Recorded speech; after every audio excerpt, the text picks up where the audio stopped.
తెలుపుతూ మొన్నటి రోజున గౌరవ బీసీ ముఖ్యమంత్రి మరియు రవాణా శాఖ మంత్రి అయినటువంటి పొన్నం ప్రభాకర్ గారిపై విమర్శలు గుప్పిస్తూ చేసినటువంటి విమర్శలు వారి విజ్ఞతకే వదిలేస్తున్నాము. వారు ఇక్కడికి వచ్చి సమస్యల పరిష్కారం నిమిత్తమే వచ్చి మాట్లాడడం జరిగింది. ఎవరో స్పందిస్తే వారి స్పందనపై ఆగమేఘాల మీద వచ్చి ఉండడం సరైనటువంటి విషయం కాదు. ఎవరో చెప్తేనే రావాల్సినంత పని ప్రస్తుతానికి అటువంటి పరిస్థితులు ఏం లేవు. కాంగ్రెస్ ప్రభుత్వము ఎప్పుడు కానీ బీసీ, ఎస్సీ, ఎస్టీ, మైనార్టీ సంక్షేమాల కొరకే ప్రయత్నిస్తుంది. అలాగే ఇక్కడి యొక్క పద్మశాలీల యొక్క సమస్యలపై వారి యొక్క ఉన్న కష్టాల గురించి అందరినీ సమన్వయపరిచి కూర్చొని మాట్లాడి మీ సమస్యలు ఏమిటి, ఎలా అయితే మనకు 365 రోజులు వస్త్ర పరిశ్రమ బాగుపడుతుంది నడుస్తుంది అనే ఉద్దేశంతో వారు ఇక్కడ మీటింగ్ పెట్టి తర్వాత అక్కడి నుంచి వ్యాపార సంఘానికి పోయి వారందరితో జేసీ మిత్రులతో కూర్చొని మాట్లాడడం జరిగింది. దానికి వారు అక్కడ వారి సమక్షంలోనే హైదరాబాద్ మాట్లాడి ఏదైతే జౌలి శాఖ డైరెక్టర్ గారు ఉన్నారో అల్లు వరుణ్ సింగ్ గారితో మాట్లాడి మా వాళ్ళు వస్తారు, వాళ్ళ సమస్యలు విని ఆ పరిష్కారము సులభతరమయ్యేటట్టు మార్గం అన్వేషించాలని చెప్పడం జరిగింది. దాని కొరకు మా జేసీ మిత్రులు కూడా హైదరాబాద్ పోవడం జరిగింది. అంతేగాని ఎవరి ఒత్తిళ్లకు ఎవరి విమర్శలకు తావిచ్చేటువంటి వ్యక్తిత్వం మంత్రివర్యులది కాదు. కాబట్టి ఇకపై వారి విమర్శలు మానుకోవాలని తెలియజేస్తా ఉన్నా. మాట్లాడినటువంటి వ్యాఖ్యలు సరైనవి కావు. పొన్నం ప్రభాకర్ గారి మీద సమస్య పరిష్కారం కోసం కృషి చేస్తున్నటువంటి పొన్నం ప్రభాకర్ గారి మీద మాట్లాడడం ఆయన తగింది కాదు. ఈ యొక్క వస్త్ర పరిశ్రమను ఈ సమస్య ఇట్లాగే ఉండాలి అనేటువంటి అనుకుంటున్నట్టు ఉద్దేశంగా ఉంటుంది.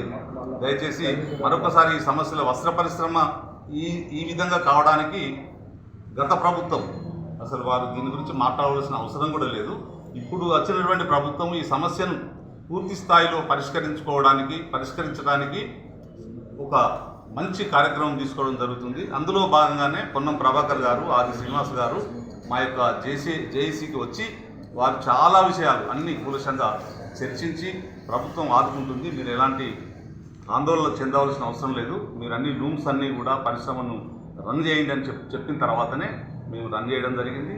అందులో భాగంగానే మరునాడు ఈ టెక్స్టైల్ మేడం గారి దగ్గరికి బీసీ గారి దగ్గరికి వెళ్ళమని చెప్పడం జరిగింది. దాదాపుగా బీసీ మేడం గారి దగ్గర మేము ఒక 30 మంది, ఇందులో అన్ని జేఏసీలో అందరూ పార్టీలు కావచ్చు, లేకపోతే అన్ని పరిశ్రమలకు సంబంధించినటువంటి ఆసాములు, కార్మికులు, యజమానులు, ఇతరత్ర అందరం పరిశ్రమకు సంబంధించిన అందరం కూడా వెళ్ళి దాదాపు 3 గంటల సమయంలో అన్ని చర్చించడం జరిగింది.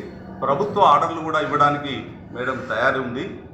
పోతే ప్రభుత్వ ఆర్డర్లే కాకుండా ప్రైవేటుగా నడిచే విధంగా పవర్ లూమ్స్ ఏదైతుందో సిరిసిల్లాలో అన్ని మొత్తం ఒక క్లస్టర్ లాగా ఒక సిస్టమ్ తీసుకుంటే సంవత్సరానికి 40 కోట్ల మీటర్ల బట్ట ఉత్పత్తి అవుతుంది. 40 కోట్ల మీటర్ల బట్ట ఉత్పత్తి మీరు రన్ చేసే విధంగా నడిచే విధంగా ఏమేమి కార్యక్రమం చేయాలి, ఎట్లా ఉండాలి, ఏవైతే మీరు నడుస్తాయని చెప్పేసి మాతో చర్చించడం జరిగింది. దానికి మేము కొన్ని విజ్ఞప్తులు చేశాము. ప్రైవేట్ దానికి కొంత సబ్సిడీ ఇస్తే బాగుంటుంది ఆర్డర్లతో పాటు అని చెప్పానంటే ఆమె సానుకూలంగా స్పందించి ఇది తప్పనిసరిగా చేద్దామని చెప్పింది. అలాగే అక్కడ సమావేశం అయిన తర్వాత మేము ఈ విషయాలని కరీంనగర్ వచ్చి పొన్నం ప్రభాకర్ గారితో చెప్పడం జరిగింది. వారు కూడా ఈ చెప్పిన విషయాలను వారు చెప్పిన తర్వాత సరే తప్పనిసరిగా చేద్దాము, ప్రభుత్వంతో చర్చించి తప్పనిసరిగా మొత్తం పరిశ్రమ నడిచే విధంగా కృషి చేస్తానని చెప్పడం జరిగింది. పెండింగ్ బకాయిలు దాదాపు 100 నుంచి 150 కోట్లు ఈ 2-3 రోజుల్లో వేయడానికి వారు ఆల్రెడీ సిద్ధమైనారు.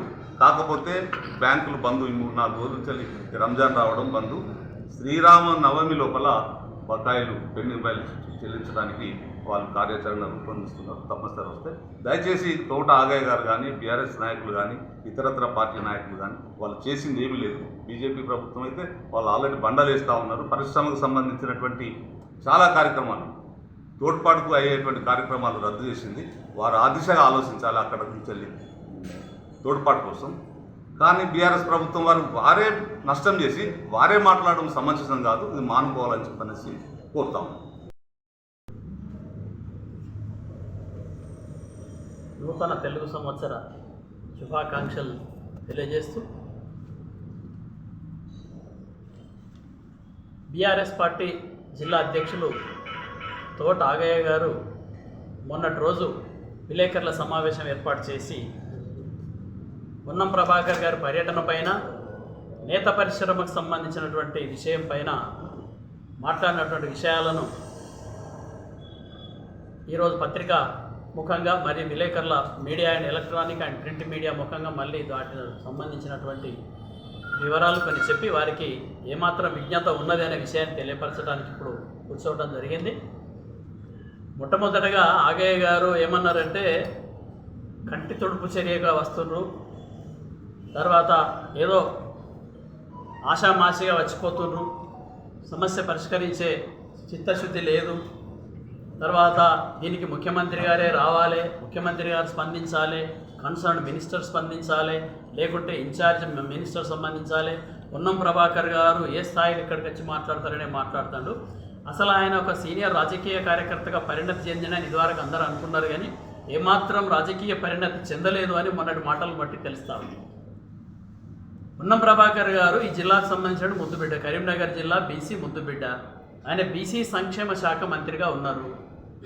బీసీ సంక్షేమ శాఖ మంత్రి నేతకు సంబంధించినటువంటి, అంటే మన నేత పరిశ్రమకు సంబంధించినటువంటి నిధులన్నీ కూడా ఇప్పుడు ఈ వస్త్ర పరిశ్రమ ఏదైతే ఉత్పత్తి చేసి ప్రభుత్వం తీసుకుంటుందో దానికి ఇచ్చేటువంటి నిధులన్నీ కూడా బీసీ సంక్షేమ శాఖ మంత్రిత్వ శాఖ ద్వారానే జౌళి శాఖకు వెళ్తాయనే విషయాన్ని ఆయనకు తెలియక మాట్లాడతారు. తెలియని మాటలు మాట్లాడతారు. కేవలం ఏదో ఆ మాట మనం మాట్లాడినాం కదా, ఖండించినాం కదా, విమర్శించినాం కదా అని మాట్లాడతారు. అది తప్పు. పొన్నం ప్రభాకర్ గారు మంత్రివర్గంలో కీలక భూమిక పోషిస్తూ, గౌరవ ముఖ్యమంత్రి గారు ప్రభుత్వం ఏర్పడ్డ తర్వాతనే వెంటనే ఈ యొక్క పద్మశాలి రాష్ట్ర వ్యాప్తంగా ఉన్నటువంటి నేత పరిశ్రమ మీద ప్రత్యేకమైనటువంటి దృష్టి పెట్టి, ఎందుకంటే వ్యవసాయం తర్వాత నేత పరిశ్రమ కాబట్టి నేత పరిశ్రమకు 365 రోజులు పని కల్పించాలి, వస్త్ర పరిశ్రమను ఆదుకోవాలనేటువంటి సంకల్పంతో అనేక మార్లు అధికారులు, మంత్రివర్గ సహచర సభ్యులతోని, గౌరవ ఫైనాన్స్ మినిస్టర్, ఉప ముఖ్యమంత్రి గారితో అనేక మార్లు చర్చలు జరిపి ఒక కొలిక్కి తీసుకొచ్చేటువంటి సందర్భంలో తర్వాత పెండింగ్ బిల్లులు ఏదైతే గత రాష్ట్ర ప్రభుత్వం చేసినటువంటి, గత రాష్ట్ర ప్రభుత్వ జౌళి శాఖ మంత్రి గారు, గత ముఖ్యమంత్రి గారు చేసినటువంటి తప్పులన్నీ కూడా కప్పిపుచ్చుకోవడానికి ఈ మాటలు మాట్లాడతారు. ఎందుకంటే పోలింగ్ కంటే 15 రోజుల ముందే ఒక 17,000 కోట్ల రూపాయల బిల్లులు ఇతర ప్రాజెక్టులకు మళ్లించడం జరిగింది. అంటే బిల్స్ పేమెంట్ చేసేది. ఇదే కేటీఆర్ గారు ప్రాతినిధ్యం వహిస్తున్నటువంటి జౌళి శాఖ నిర్వర్తిస్తున్నటువంటి కేటీఆర్ ప్రాతినిధ్యం వహిస్తున్న సిరిసిల్లాలో నేత పరిశ్రమకు టోకన్లు ఇచ్చి, మీకు పైసలు ఇస్తాం, మీరు మీ ఖాతాలో జమ అయితే అని చెప్పి టోకన్లు ఇచ్చి ఎగనామం పెట్టినటువంటి కేటీఆర్ గారు, టోకన్లు ఇచ్చి ఎగనామం పెట్టించినటువంటి కేసీఆర్ గారు రాష్ట్ర ముఖ్యమంత్రిగా మొట్టమొదట చేనేతర వస్త్ర ఉత్పత్తిదారులకు, పద్మశాలి సమాజానికి క్షమాపణ చెప్పాలని చెప్పి తెలియజేస్తా ఉన్నాం. ఎందుకంటే వారి ప్రభుత్వంలో ఈ బకాయిలన్నీ ఆగిపోయినాయి. వారి ప్రభుత్వ కాలంలోనే కరెంటు బిల్లులు తడిసి మోపడైపోయినాయి. వీళ్ళు అపారమైనటువంటి నమ్మకం, విశ్వాసం పెట్టుకొని వస్త్రోత్పత్తి చేసి వితౌట్ పేమెంట్ ఇచ్చి పేమెంట్ వస్తుందని ఆశతోని చూసేది. ఇంకా పేమెంట్ ఆర్డర్ పర్మిషన్ లేకున్నా కానీ ఇంకా వస్త్రోత్పత్తి చేసిరనే విషయం బయట తెలుస్తూ ఉన్నది. అంటే ఆయన మీద ఉన్న నమ్మకంతో, నీ మీద ఇంత నమ్మకం పెట్టుకొని మీరు ఈ మన టోకన్లు ఇచ్చి బిల్లులు ఎందుకు ఇవ్వలే? మెడ మీద కత్తిపెట్టి, అంటే వస్త్రోత్పత్తిదారుల మెడ మీద కత్తిపెట్టి గులాబీ కండువ కప్పి మాకు ఓట్లు వేస్తేనే మీకు బిల్స్ పేమెంట్ అయితే అనేటువంటి కత్తి పెట్టి ఒడ్డెక్కేదాకా ఓడమల్లప్ప, ఒడ్డెక్కినాక బోడమల్లప్ప అనే చందంగా ఓట్లు అయిపోగానే ప్రభుత్వం పోగానే తోక ముడిచి చేస్తూ ఉన్నారు. మొట్టమొదట పేమెంట్ ఎందుకు చేయలేనటువంటి విషయాన్ని మేము ప్రశ్నిస్తూ ఉన్నాం కాంగ్రెస్ పార్టీ ఆధ్వర్యంలో. అయినప్పటికీ కూడా ఒక చిత్తశుద్ధితోని, ఒక పద్ధతి ప్రకారంగా ఏ ప్రభుత్వం ఆర్డర్లు ఇచ్చినా, ఏ ప్రభుత్వం చేసినప్పటికీ కూడా గత ప్రభుత్వం ఇచ్చినటువంటి అప్పులు కానీ, గత ప్రభుత్వం ఇచ్చిన అప్పులకు మిత్తిలు కట్టుడు కానీ ఏ ప్రభుత్వం మళ్ళీ బాధ్యత వహిస్తుందో ఆ ప్రభుత్వం తప్పకుండా చెల్లిస్తుంది. ఆ చెల్లించడానికి ఖజానా మొత్తం ఖాళీ చేసి, వట్టి ఖజానా వట్టి ఖాళీ ఖాళీ సందుకులు ఖాళీ డబ్బాలు అప్పచెప్పిపోయినటువంటి ఈ ప్రభుత్వం చేసినటువంటి నిర్వాహకంతో మళ్ళీ ఆర్థికంగా పరిస్థితిని ఈ రాష్ట్రంలో మరి మెల్లమెల్లగా సర్దుబాటు చేసుకుంటూ వీళ్ళ పేమెంట్ తప్పకుండా చేస్తామనేటువంటి దాంట్లో పలుమార్లు మన ఇక్కడ ఉత్పత్తిదారుల సంఘం తరఫున అందరూ కూడా పలుమార్లు గౌరవ బీసీ శాఖ మంత్రి గారి దగ్గరికి, గౌరవ మన చేనేత జౌళి శాఖ మంత్రి గారి దగ్గరికి, గౌరవ మన ఇక్కడ ఉన్నటువంటి విప్ ఆది శ్రీనివాస్ గారిని తీసుకొని, మన ప్రాతినిధ్యం వహిస్తున్న కాంగ్రెస్ పార్టీ ఇన్ఛార్జ్ మహేందర్ రెడ్డి గారిని తీసుకొని అనేక మార్లు వీళ్ళు మనం ప్రతినిధులంతా కూడా హైదరాబాద్ వెళ్ళి మాట్లాడి రావడం జరిగింది. మాట్లాడినటువంటి క్రమంలోనే పొన్నం ప్రభాకర్ అయితే అవుతుందా, ముఖ్యమంత్రి స్వయంగా చెప్పాలి, మంత్రి స్వయంగా చెప్పాలి అనేటువంటి మాటలు మాట్లాడు. That is not correct. ఎందుకంటే నువ్వు చేయలేనటువంటి పరిస్థితుల్లో నువ్వు క్షమాపణ చెప్పాలి. మొట్టమొదట మా కారణం చేతనే వీళ్ళకి పేమెంట్ రాలే, మా కారణం చేతనే వీళ్ళకు మొత్తం జరిగింది అనేటువంటి దాంట్లో తప్పును ఒప్పుకొని క్షమాపణ కోరాలి వస్త్ర పరిశ్రమ ఉత్పత్తిదారులందరికీ. ఇక అది కాక ముఖ్యమంత్రి స్వయంగా చెప్పాలి, ఆయన ఎవరు చెప్పేందుకు జౌళి శాఖ మంత్రి చెప్పాలి,